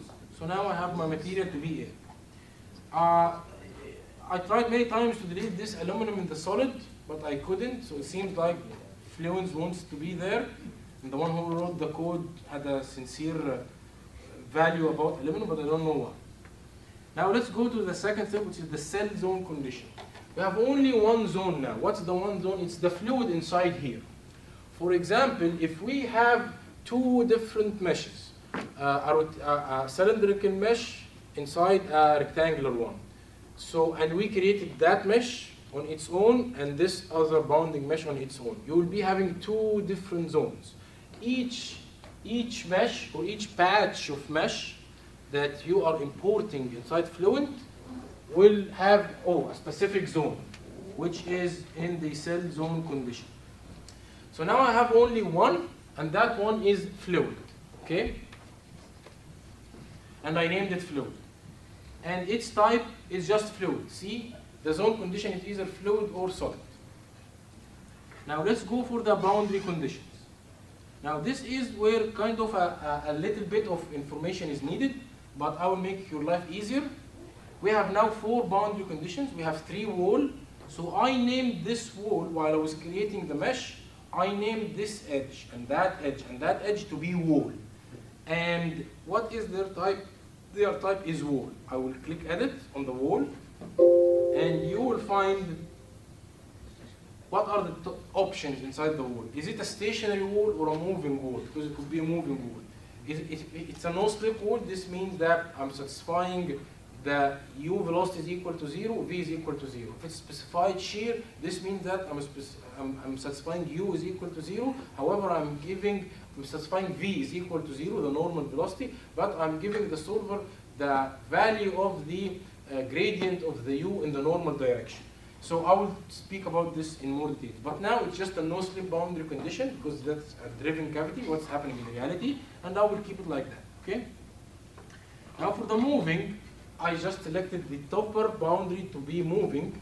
So it could be a wall. I could select it to be a wall, and I could say that it's a moving wall and its velocity to be equal to the given velocity, which was 0.014. And doing so will give me the same results if I were to change this boundary condition from a wall to velocity inlet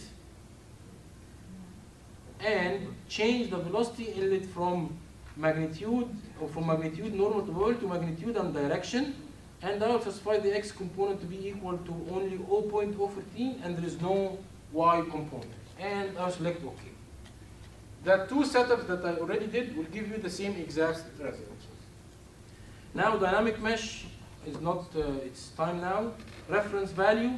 These are for aerospace engineers or any engineer. We usually deal in non-dimensional analysis. So we divide the lift forces by density and pressure and density and area and velocity, whatever. So you can define your non-dimensional terms here, or the constant that you're going to use for non-dimensionalization, but I'm not going to do anything. Now for methods and controls, this is where the details come in. I will not explain any of this now, but I will select the coupled scheme. I will select the least squared cell scheme. For the pressure, I will keep the second order scheme. For the density, I will take the second order upwind, and for the momentum, I will have the second order upwind scheme, and for the energy as well, the second order upwind scheme, and I will deselect the pseudo transient. And I will tell you in details in future what are these. For the control, I will retain all of these in their defaults. And for the energy, now remember, I was selecting the discretization scheme for the methods, and I found density, and I was kind of confused. How should I get density? Because I was selecting the gas to be constant density. Because here's what happened. When I selected the gas to be ideal gas, Fluent turned on the energy equation for me. But when I went back to a constant density, Fluent did not turn off the equation energy for me. So now the energy equation is on, and I'm gonna close it off. Once I do that, when we go again to the controls or methods, that density equation should go off. I don't know why. No, I want to close it off. Why is that? Okay. Note enabling is required by material density method. It seems like I will go to material again. Why? I'm just saying, no, I don't want ideal gas. I would like it to be constant.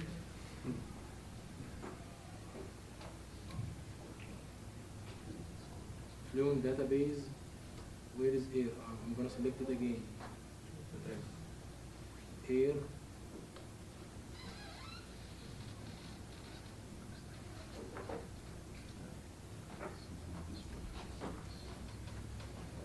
Density constant. Copy. Air new, okay.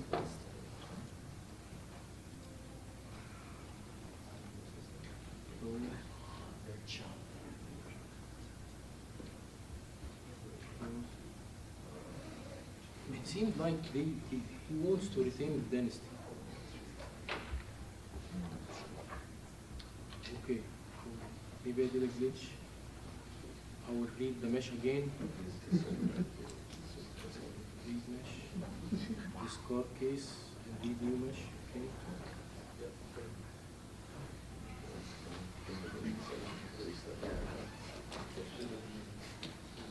Yeah, now there is no density. Yeah, it seems like that step for changing the material positive. Okay, we'll move through the time. Cell zone boundary condition, moving. I'll change that to velocity inlet, header, and direction 4.014. Okay. Method, coupled second order, okay. Okay. Now the second step is that we need to initialize our solution before defining any report or monitors. Just go and define the solution, initialize the solution. And if we initialize it, because we need an initial solution to run the calculation for, and we will enter the number of iterations, and I will mention what are these number of iterations. I will write 1000 and press calculate. Now calculation is complete, because my problem is that I didn't go to the residuals. I have to select check conversions. I don't want to converge, normalize instead of scale. I will explain all of this in the future. I will initialize again. Okay, discard. Run calculation and calculate. So it's running now 1000, or actually 50, 60, whatever. Okay, just stop. And let's go to graphics, contours, so we can see what's happening. Velocity magnitude, and the default interior, save and display. Okay, we don't want to have that. We would like to have the contours. So just delete this. Yes. Contours, save and display. So all the velocity are 0. This means that there is a problem, so we need to debug it. Go to the boundary condition, velocity inlet, 0.015, okay. Materials, laminar, I don't know what's happening. Fluid, what's happening with the fluid, okay. Air, is it now? Okay, that's good. Yeah, because when I open the case, I didn't go and select air here, okay. Boundary condition, wall, stationary, no slip, okay. Moving wall, which is the velocity inlet, X component, okay. Methods, coupled, D square second order, okay, just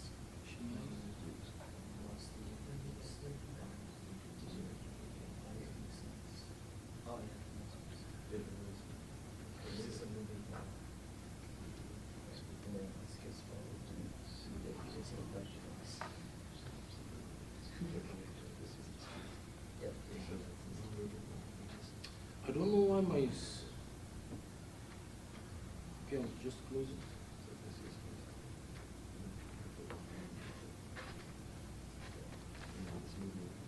I will open my pre-setup case.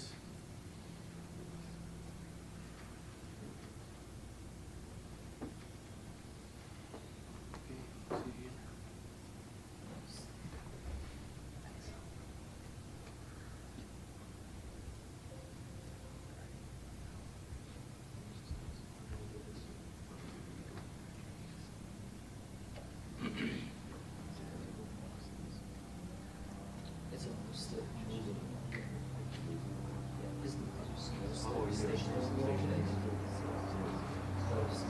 Now we have pressure-based density, okay, initialization, run calculation. Yeah, that case is working. Maybe I'm doing something. Did anyone will able to run the calculation? Of course not, because I'm positive. So for the general, it's pressure-based and steady, okay? Now let's go move to models.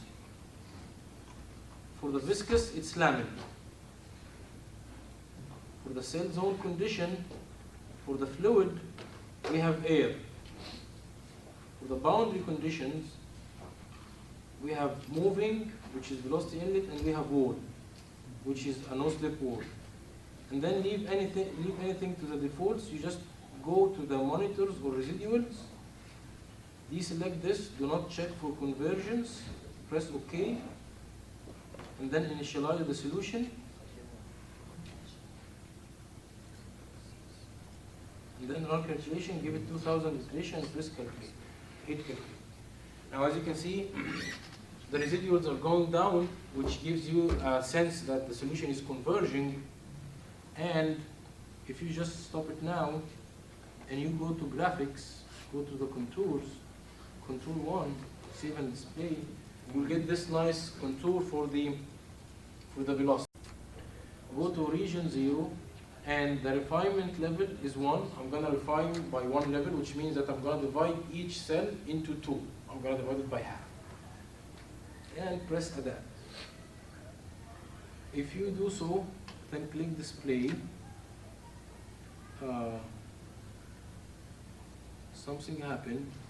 It should be dump usage 400 cell marks, okay. Adapt cells, faces, okay. Let's display. Yeah, now you see we have a finer mesh, which is exactly half, like multiple of the previous mesh. Okay, we can go again and do run the calculation. See the residuals jump because this is as if it was a new case. Press stop and go for the graphics contour. Save and display. You will find it a smoother one, and you can compare these two, and you can compare it element by element as well. Moreover, you can compare integral quantity, and I will discuss more in the next lecture how we can judge the solution. So this is what should we have done. I'm sorry about that glitch. So this is the experimental solution. and these are the coarse mesh, and these are the streamlines. This is the finer mesh. This is what we did now. And you can compare the streamlines with each other. Obviously, the visualization of this bend or elbow in the finer mesh is much better, and easy, as if it's even obvious from the contours. You have it here as if it's continuous contours, but here it's kind of continuous. But again, it's not by shape. We have to compare quantities. Okay. So the grid independent solution mainly means that you compare it with analytical or experimental solutions. You can compare with a computed very fine grid. If you have a previous CFD simulation that's done in a very fine grid, they are called benchmark cases, or compute the solution on successively refined grid and compute error. So you compute maybe the integral of the force over these shapes, over this walls, compute the force over this shape, over this walls, the drag force, for example, or any force, and you compute it for the coarse grid, compute it for a finer grid, and compare the relative error, and you can stop. You will find that after a couple of cases, extra refinement will not give you any change in error. Okay, so that means that you reach a grid independent solution. If you find more, your solution will not change. Thank you, and I obviously messed up the workshop session. I'm sorry about that.